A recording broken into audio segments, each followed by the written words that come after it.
Kami tidak melihat sesuatu sebagaimana adanya, kami melihatnya sebagaimana adanya. Cinta tidak pernah mati secara alami. Ia mati karena kita tidak tahu cara mengisi kembali sumbernya. Ia mati karena kebutaan, kesalahan, dan pengkhianatan. Ia mati karena penyakit dan luka. Ia mati karena kelelahan, karena layu, karena noda. Kami menulis untuk merasakan kehidupan dua kali, pada saat ini dan dalam retrospeksi.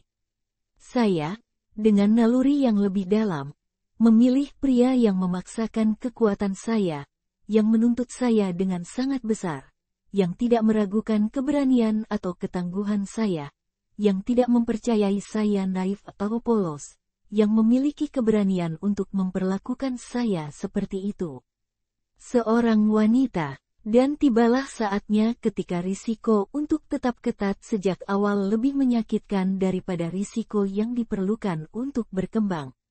Setiap teman mewakili sebuah dunia dalam diri kita, sebuah dunia yang mungkin tidak akan lahir sampai mereka tiba.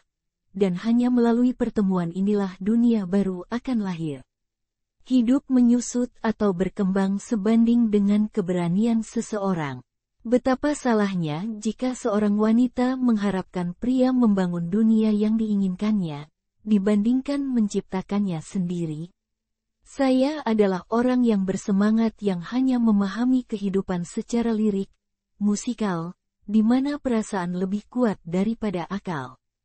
Aku sangat haus akan hal-hal menakjubkan sehingga hanya hal-hal menakjubkan yang mempunyai kuasa atas diriku. Apapun yang tidak dapat saya ubah menjadi sesuatu yang luar biasa, saya lepaskan. Realitas tidak membuat saya terkesan. Saya hanya percaya pada mabuk-mabukan, pada ekstasi, dan ketika kehidupan biasa membelenggu saya melarikan diri, dengan satu atau lain cara. Tidak ada lagi tembok. Kami tidak tumbuh secara absolut, secara kronologis.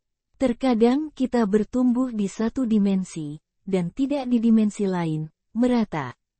Kami tumbuh sebagian, kami relatif. Kita dewasa di satu bidang, kekanak-kanakan di bidang lain. Masa lalu, masa kini, dan masa depan berbaur dan menarik kita mundur, maju, atau memperbaiki kita di masa kini. Kita terdiri dari lapisan, sel, konstelasi. Aku pasti Putri Duyung, Rango. Saya tidak takut akan kedalaman dan saya sangat takut akan kehidupan yang dangkal. Aku hanya bertanggung jawab atas hatiku sendiri. Kamu mempersembahkan hatimu untuk menghancurkan sayangku. Hanya orang bodoh yang mau memberikan organ vital seperti itu. Saya kesepian, namun tidak semua orang mau melakukannya.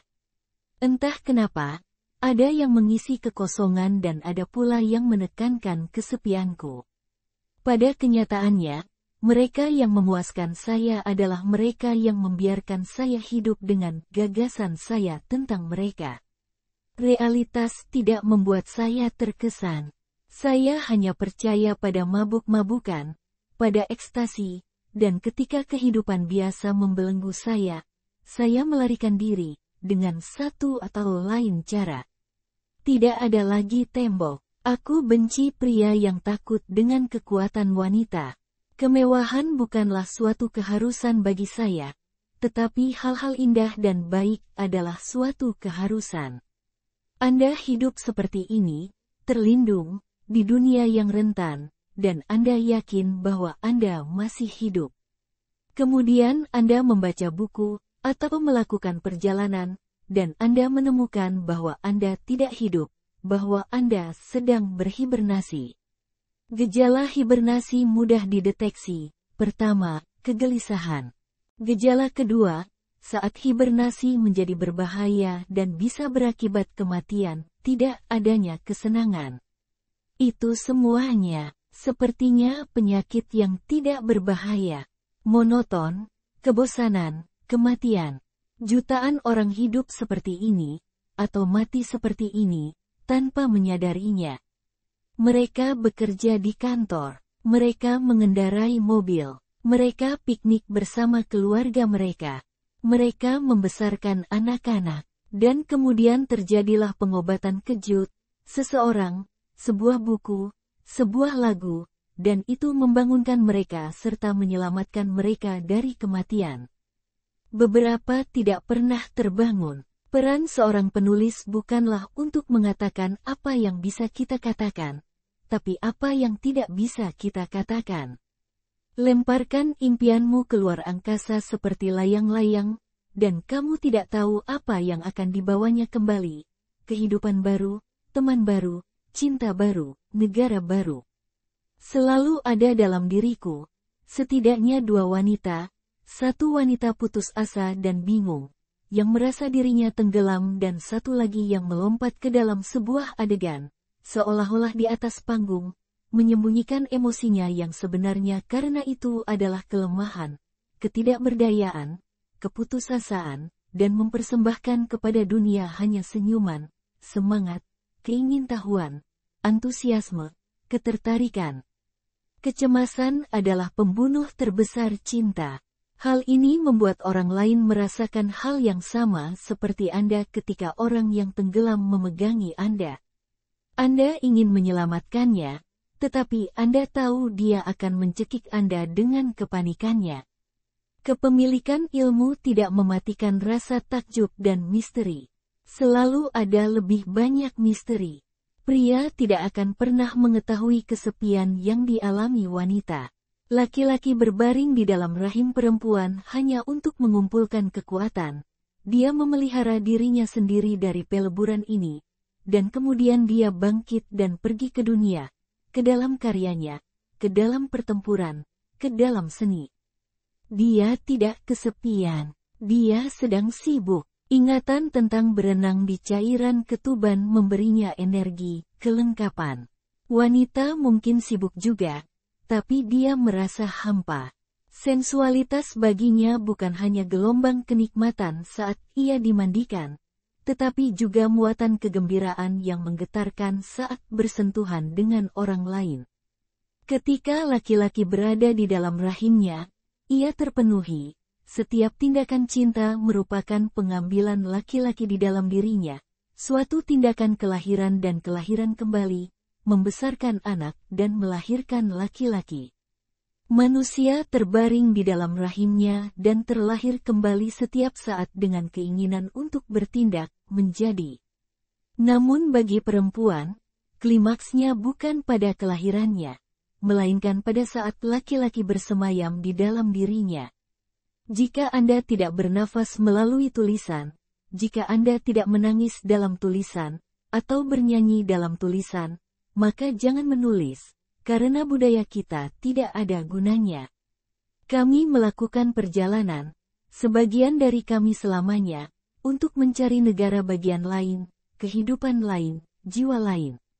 Dari rekan kerja yang suka menusuk dari belakang hingga adik ipar yang ikut campur, Anda bertanggung jawab atas bagaimana Anda bereaksi terhadap orang-orang dan peristiwa dalam hidup Anda. Anda bisa memberikan kekuatan negatif atas hidup Anda atau Anda bisa memilih kebahagiaan.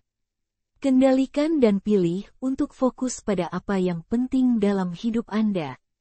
Mereka yang tidak dapat hidup sepenuhnya seringkali menjadi perusak kehidupan. Saya adalah wanita paling lelah di dunia. Saya lelah ketika saya bangun. Hidup membutuhkan usaha yang tidak bisa saya lakukan. Tolong berikan saya buku berat itu. Saya perlu meletakkan sesuatu yang berat seperti itu di atas kepala saya. Saya harus selalu meletakkan kaki saya di bawah bantal, agar dapat tetap berada di bumi. Kalau tidak, aku merasa diriku menjauh, pergi dengan kecepatan luar biasa, karena ringannya aku. Saya tahu bahwa saya sudah mati. Begitu kuucapkan sebuah kalimat, ketulusanku mati, menjadi kebohongan yang sikap dinginnya membuatku merinding. Jangan katakan apapun, karena saya melihat Anda memahami saya, dan saya takut dengan pengertian Anda. Saya sangat takut menemukan orang lain seperti saya, dan sangat ingin menemukannya. Aku benar-benar kesepian. Tapi aku juga punya rasa takut bahwa keterasinganku akan terpecahkan, dan aku tidak lagi menjadi kepala dan penguasa alam semestaku. Saya sangat ketakutan atas pemahaman Anda yang Anda gunakan untuk menembus dunia saya. Lalu aku berdiri dan aku harus berbagi kerajaanku denganmu. Orang yang tinggal di kedalaman tidak takut mati. Jangan mencari sebab. Dalam cinta tidak ada sebab, tidak ada alasan, tidak ada penjelasan, tidak ada solusi. Kamu tidak menemukan cinta, cintalah yang menemukanmu. Ini ada hubungannya dengan takdir, nasib, dan apa yang tertulis di bintang-bintang.